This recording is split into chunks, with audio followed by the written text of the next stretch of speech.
أعوذ بالله من الشيطان الرجيم. بسم الله الرحمن الرحيم. واصبر على ما يقولون واهجرهم هجرا جميلا وذرني والمكذبين أولي النعمة ومهلهم قليلا إن لدينا أنكالا وجحيما وطعاما ذا غصة وعذابا أليما يوم ترجف الأرض والجبال وكانت الجبال كثيبا مهيلا إنا أرسلنا إليكم رسولا شاهدا عليكم كما أرسلنا إلى فرعون رسولا فعصى فرعون الرسول فأخذناه أخذا وبيلا فكيف تتقون إن كفرتم يوما يجعل البلدان شيبا السماء منفطر به كان وعده مفعولا إن هذه تذكرة فمن شاء اتخذ إلى ربه سبيلا صدق الله العظيم. یہ سورہ مزمل آپ کے سامنے اس کی آیات تلاوت کی گئی. پچھلے گزشتہ ہفتے 9 آیات کی تفسیر ہو چکی ہے. انشاءاللہ ابھی آپ کے سامنے آیت نمبر 19 تک، آیت نمبر 10 سے آیت نمبر 19 تک تلاوت کیا گیا. پچھلا تھوڑا سا مضمون سن لیں اس لیے کہ وہ قیمتی ہے. پیچھے جو مضمون اللہ تبارک و تعالی نے بیان کیا ہے اس میں اللہ کے نبی صلی اللہ علیہ وسلم کو اور آپ کے صحابہ کو یہ حکم دیا گیا کہ آپ رات میں کھڑے ہو جائیے، رات کے اکثر حصے میں کھڑے ہو جائیے اور نماز پڑھیے. پھر آگے اس کو کم کیا گیا کہ آپ دنیا کے اندر مشغول رہتے ہیں، یعنی دن کے اندر اپنے کاروبار میں اور دین کی دعوت دینے میں، دین کا کام کرنے میں، ان ساری مشغولیات کی وجہ سے آپ تھوڑا سا آرام کر لیں اور تھوڑی دیر اللہ کے سامنے کھڑے ہو جائیں. یہ تخفیف کری. پھر اور آگے کیا یا اس سے کچھ زیادہ کر لو اور قرآن کی تلاوت کی اطمینان سے صاف کرو. ورتل القرآن ترتیلا، یعنی جو کام آپ کو رات میں عبادت کے اندر کرنا ہے کھڑے ہو کر نماز میں، وہ قرآن پڑھنا ہے آپ کو. اس لیے اللہ کے نبی صلی اللہ علیہ وسلم باوجود تخفیف کمی کرنے کے کہ اللہ کی طرف سے کمی کر دی گئی کہ آپ تھوڑا سا کر لیں، پوری رات نہ کریں، آدھی کر لیں یا ایک تہائی حصہ کر لیں عبادت. اس کے باوجود اللہ کے نبی پوری رات کھڑے رہتے، کبھی رکوع میں کبھی سجدے میں، یہاں تک کہ آپ کے پیروں پر برہم آ جاتا. ہم سب سنتے ہیں. ایسی اللہ کے نبی عبادت کیا کرتے تھے اور صحابہ بھی ایسی عبادت کیا کرتے تھے.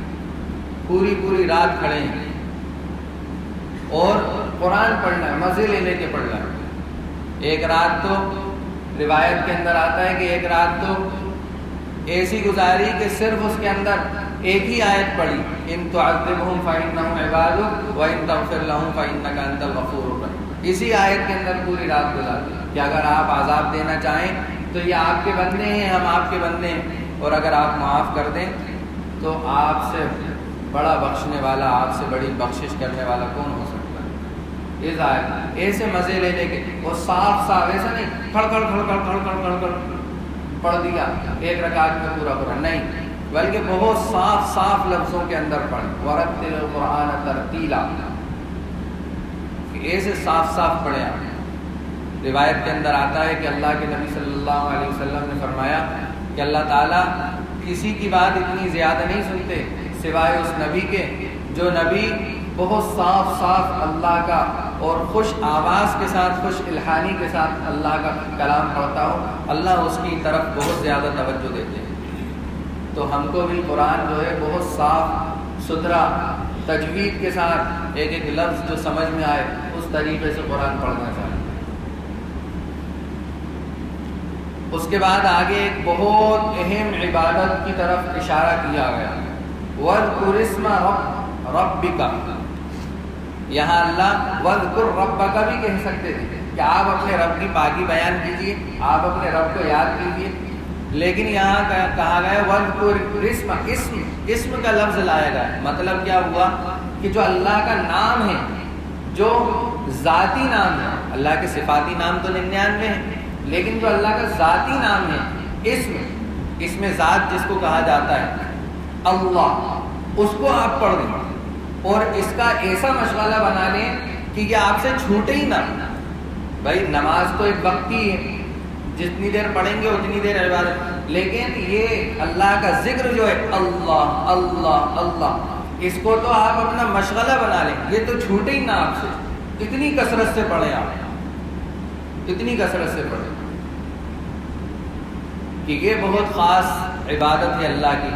جب آدمی اس کام کے اندر لگ جائے گا اور جس دن اس کو دل سے کرنے لگا تو انشاءاللہ اللہ کی ذات سے یہ امید ہے کہ اس کے اوپر کبھی بھی کوئی پریشانی نہیں آئے گی، کتنی ہی مصیبت کے اندر ہو وہ شخص اگر اس یقین کے ساتھ اس اللہ اللہ کے لفظ کو اگر پڑھتا رہے گا اپنی زندگی کے اندر، تو کتنی ہی تنگی ہو اور کتنے ہی راستے اس کے سامنے بند ہوں، اللہ تبارک و تعالیٰ ان بند راستوں کو چٹکیوں میں کھول دیں گے اور پتہ بھی نہیں چلے گا، پتہ بھی نہیں چلے گا۔ تو یہ چند چیزیں پچھلے ہفتے بیان کی گئی تھی، اور اس میں 4-5 احکامات اللہ کے نبی کو دیے ہیں جو بواسطہ اللہ کے نبی سے ہم تک پہنچانا ہے، یعنی ہم بھی اس کے مخاطب ہیں، ایسا نہیں کہ وہ صرف اللہ کے نبی، جیسا کہ میں نے پچھلے ہفتے کہا تھا کہ کوئی خاص بات اگر اللہ کو کہنا ہوتی ہے تو وہ نبی کو مخاطب کر کے کہی جاتی ہے، تاکہ بندے اور امت اس کی اہمیت کو سمجھیں کہ جب نبی سے یہ بات کہی جا رہی ہے تو ہم اس کے کتنے مستحق ہوں گے، ہمیں وہ کام کتنا کرنا چاہیے۔ تو یہاں اللہ تبارک و تعالیٰ نے سب سے پہلا حکم دیا کہ آپ رات کے اندر تنہائی میں اللہ کی عبادت کریں۔ دوسرا، قرآن کو مضبوطی سے پکڑیں، قرآن کو مضبوطی سے پکڑیں۔ تیسرا جو ہے اللہ کے سوا کسی پر بھروسہ نہیں کریں، صرف اللہ ہی کو اپنا کارساز بنائیں یقینی طور پر۔ چوتھے یہ کہ اللہ کے نام کا خوب ذکر کریں، اور پانچواں یہ کہ اللہ کے اوپر توکل کریں، اللہ کے اوپر بھروسہ کریں۔ اب آگے اسی توکل کی تفصیل جو ہے بیان کی جا رہی ہے۔ وَاصْبِرْ عَلَىٰ مَا يَقُولُونَ، ترجمہ سن لیں اس کا، وَاصْبِرْ عَلَىٰ مَا يَقُولُونَ وَاهْجُرْهُمْ هَجْرًا جَمِيلًا، اور جو باتیں یہ کافر لوگ کہتے ہیں ان پر صبر سے کام لو اور خوبصورتی کے ساتھ ان سے کنارہ کر لو۔ وَذَرْنِي وَالْمُكَذِّبِينَ أُولِي النَّعْمَةِ وَمَهِّلْهُمْ قَلِيلًا، اور تمہیں جھٹلانے والے جو عیش و عشرت کے مالک بنے ہوئے ہیں ان کا معاملہ مجھ پر چھوڑ دو اور انہیں تھوڑے دن اور مہلت دو۔ إِنَّ لَدَيْنَا أَنْكَالًا وَجَحِيمًا، یقین جانو ہمارے پاس بڑی سخت بیڑیاں ہیں اور دہکتی ہوئی آگ ہے۔ وَطَعَامًا ذَا غُصَّةٍ وَعَذَابًا أَلِيمًا، اور گلے میں پھنس جانے والا کھانا ہے اور دکھ دینے والا عذاب ہے۔ یوم ترجف الارض والجبال وکانت الجبال کثیبا مہیلا، اس دن جب زمین اور پہاڑ لرز اٹھیں گے اور سارے پہاڑ ریت کے بکھرے ہوئے تودے بن کر رہ جائیں گے۔ انا ارسلنا الیکم رسولا شاہدا علیکم کما ارسلنا الی فرعون رسولا، جھٹلانے والوں یقین جانو ہم نے تمہارے پاس تم پر گواہ بننے والا ایک رسول اسی طرح بھیجا ہے جیسے ہم نے فرعون کے پاس ایک رسول بھیجا تھا۔ فعصى فرعون الرسول فأخذناه أخذا وبيلا، پھر فرعون نے رسول کا کہنا نہیں مانا تو ہم نے اسے ایسی پکڑ میں لے لیا جو اس کے لیے زبردست وبال تھی۔ فكيف تتقون إن كفرتم يوما يجعل الولدان شيبا، اگر تم بھی نہ مانے تو پھر اس دن سے کیسے بچو گے جو بچوں کو بوڑھا بنا دے گا۔ السماء منفطر به كان وعده مفعولا، اور جس سے آسمان پھٹ پڑے گا اللہ کے وعدے کو تو پورا ہو کر رہنا ہے۔ ان هذه تذکرہ فمن شاء اتخذ الى ربه سبیلا، یہ ایک نصیحت کی بات ہے، اب جو چاہے اپنے پروردگار کی طرف جانے والا راستہ اختیار کر لے۔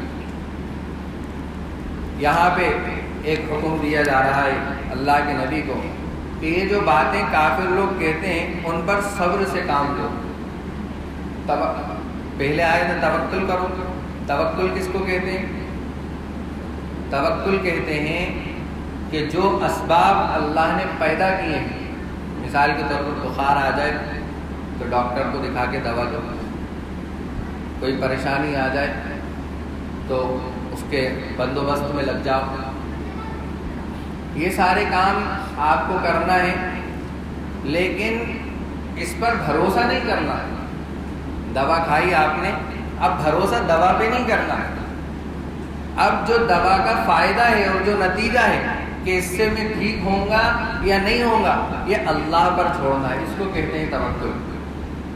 اسباب استعمال کرنا ہے، لیکن اس اسباب پر بھروسہ نہیں کرنا، اس پر ٹیک لگا کر نہیں بیٹھنا کہ ہاں اب تو میں نے یہ کام کر لیا ہے، اب میرا کام بن جائے گا.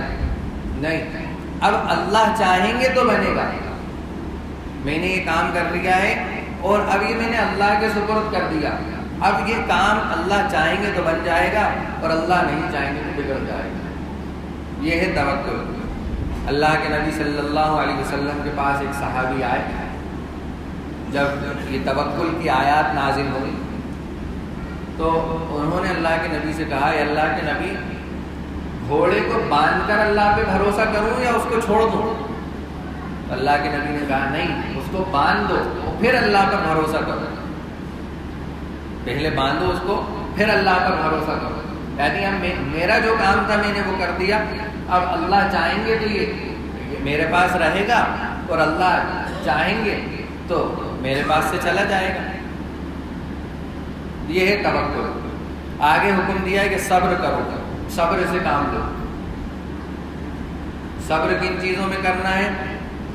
صبر ان چیزوں میں کرنا ہے ہمیں اس وقت، اس دور کے اندر، جس چیز سے ہمارے اسلامی شعائر کو ٹھیس نہ پہنچے. مثال کے طور پر ہماری اذان جو اسلامی شعائر ہے، ہماری نماز جو اسلامی شعائر ہے، ہماری داڑھی جو اسلامی شعائر ہے، اور ہمارے جو عیدین ہیں، ہماری جمعہ ہیں، جتنے بھی اسلامی شعائر ہیں ان کو ٹھیس نہ پہنچے وہاں تک تو صبر کرنا. لیکن اگر ٹھیس پہنچ رہی ہے تو وہاں صبر نہیں کیا جائے گا، وہاں صبر نہیں کیا جائے گا. اشاروں کو سمجھیں آپ، وہاں صبر نہیں کیا جائے گا. جنگ کے اندر یہ بات جنگ کے لیے نہیں کہی گئی کہ اگر وہاں سے تیر مارا جا رہا ہے تو آپ صبر کریں، وہاں سے آپ کے اوپر حملہ کیا جا رہا ہے تو آپ صبر کریں. یہ اس پر نہیں کہا جا رہا. یہ اس پر کہا جا رہا ہے کہ اگر کوئی آپس کے اندر بات ہو جائے، کوئی تکلیف، ذاتی تکلیف کی بات ہو جائے، کسی نے مجھے تھپاڑا مار دیا، کسی نے مجھے گالی دے دی، تو اب میں صبر کروں. لیکن اگر اسلام کے اوپر کوئی بات آ رہی ہے، دین کے اوپر کوئی بات آ رہی ہے، مذہب کے اوپر کوئی بات آ رہی ہے، تو وہاں حکمت سے اس کام کو انجام دینا ہے. جذبات میں آ کر بھی کوئی قدم نہیں اٹھانا، حکمت کے ساتھ اس کام کو انجام دینا ہے. اور کیسا صبر کرو؟ وَهْجُرْهُمْ مَهْجَرًا جَمِيلًا، خوبصورتی کے ساتھ. ایسا نہیں کہ آپ کنارہ کر لیا. اگر آپ کو کسی نے برا بھلا کہا ہے، آپ سے کسی نے بدتمیزی کی ہے، اب آپ نے اس سے کنارہ کر لیا، تو کنارہ کر لینے کا مطلب یہ نہیں ہوا کہ اب آپ اس سے بات چیت بند کر کے اس کی یہاں برائیاں بیان کر رہے ہیں. نہیں، یہ کام آپ کو نہیں کرنا. اللہ کے نبی کو کہا جا رہا ہے یہ کام نہیں کرنا. آپ کو تو چھوڑ دینا ہے، اس کو بھول جانا ہے، اس بات کو ختم کر دینا وہیں کے وہیں. یہ مطلب ہے اس آیت کا. وَاهْجُرْهُمْ هَجْرًا جَمِيلًا وَذَرْنِي وَالْمُكَذِّبِينَ أُولِي النَّعْمَةِ وَمَهِّلْهُمْ قَلِيلًا. اور تمہیں جھٹلانے والے جو عیش و عشرت کے مالک بنے ہوئے ہیں، ان کو مال و دولت جو ہم نے دے رکھا ہے، یہ اتنی عیش پرستی کے اندر ہے کہ ان کو کوئی کسی طرح کی کوئی پریشانی نہیں اٹھانا پڑتی مالی اعتبار سے اور عہدوں کے اعتبار سے. یہ جو دکھ رہا ہے یہ سب کچھ یہ صرف تھوڑے دن کے لیے ہے، تھوڑے دن کے لیے. فرعون کی بادشاہت تھوڑے دن کے لیے تھی. اس وقت کی بادشاہت، سمجھ رہے ہیں، اس وقت کی بادشاہت تھوڑے دن کے لیے. اب تو پانسا پلٹنے والا ہے. تلک الایام نداولها بین الناس. یہ دن ہوتے ہیں، یہ الٹتے پلٹتے رہتے ہیں.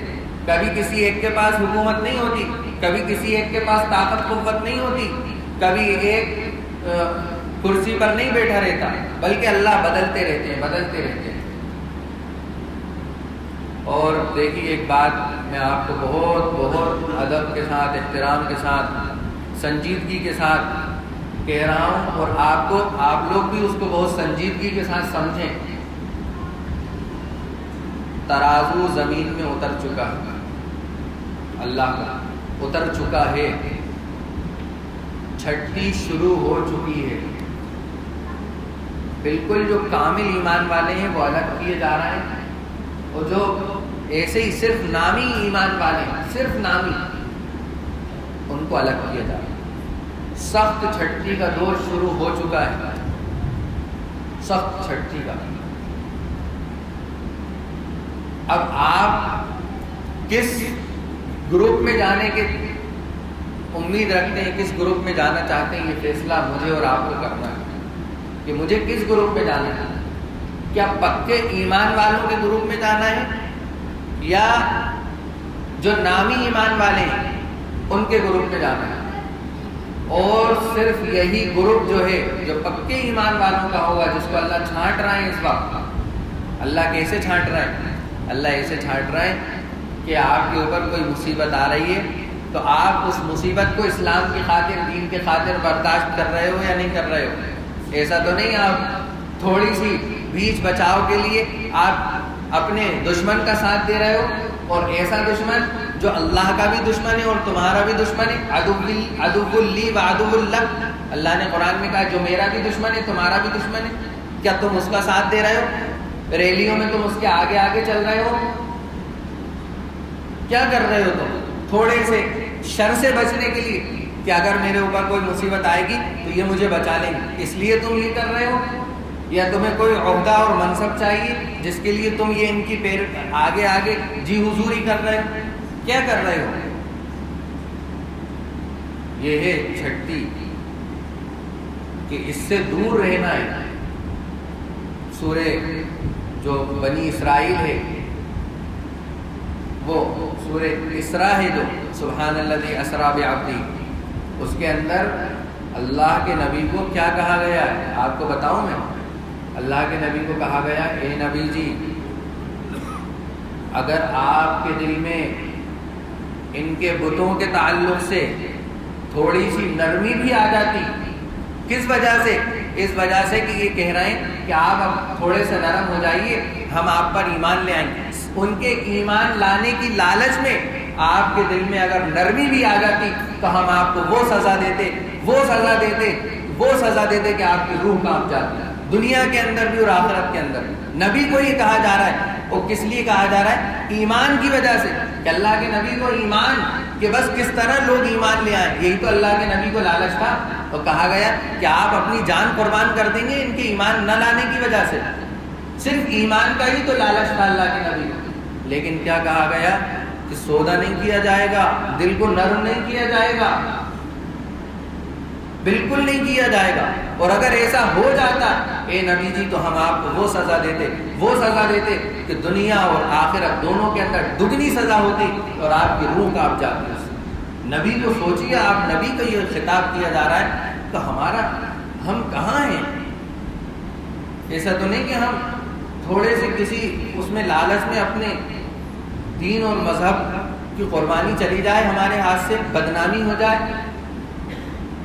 تو یہ چھٹی کا دور ہے، اس لیے اس طرف میں نے اشارہ کیا کہ جو عیش و عشرت آپ کو دکھ رہی ہے تھوڑے دن کی ہے، اللہ یہ سب کچھ ختم کر دے گا، اور انہیں تھوڑے دن اور مہلت دو۔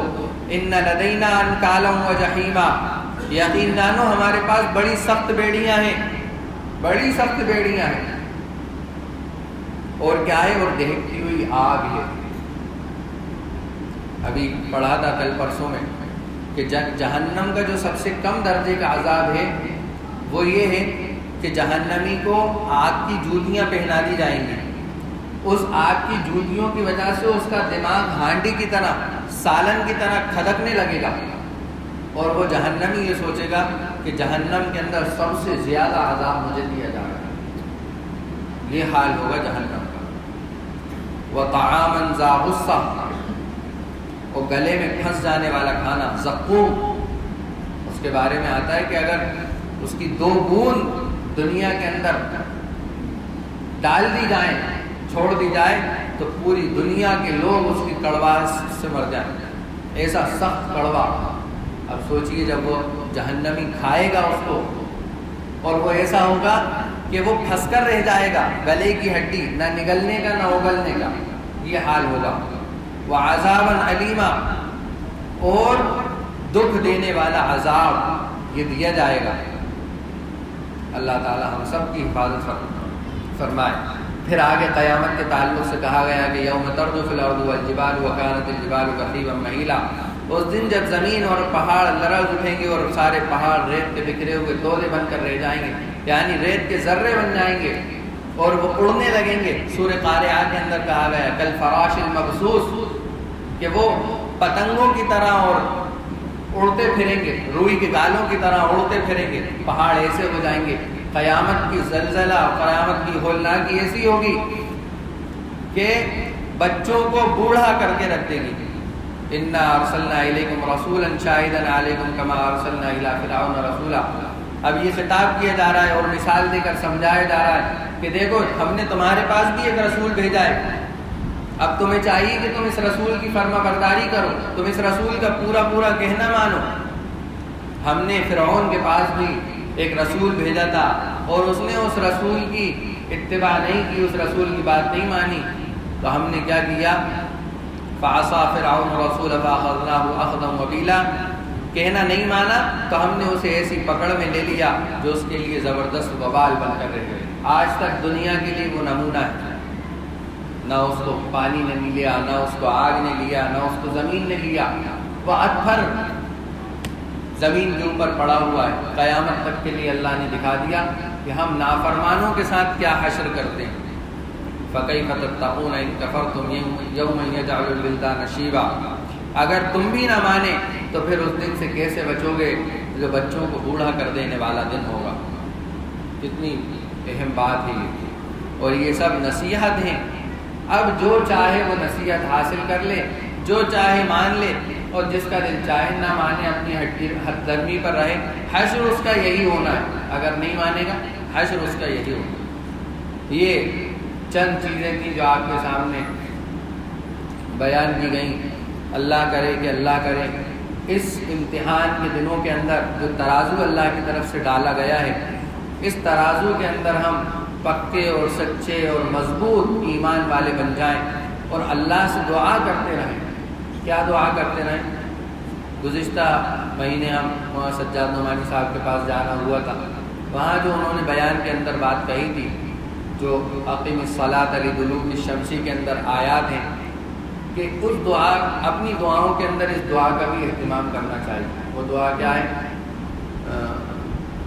اقیم الصلاۃ لدلوک الشمس الی غسق اللیل وقرآن الفجر ان قرآن الفجر کان مشہودا ومن اللیل فتہجد بہ نافلۃ لک عسى ان یبعثک ربک مقاما محمودا وقل رب ادخلنی مدخل صدق واخرجنی مخرج صدق۔ ربی ادخلنی مدخل صدق واخرجنی مخرج صدق۔ اللہ آپ سچائی کے ساتھ ہمیں یہاں باقی رکھیے، اور اگر آپ یہاں سے ہمیں نکالنے کا فیصلہ کریں تو سچائی کے ساتھ ہمیں نکال دیجیے۔ اور آگے اس دعا کا بھی اہتمام کرنا چاہیے اپنی دعا، جاء الحق وزهق الباطل، جاء الحق وزهق الباطل۔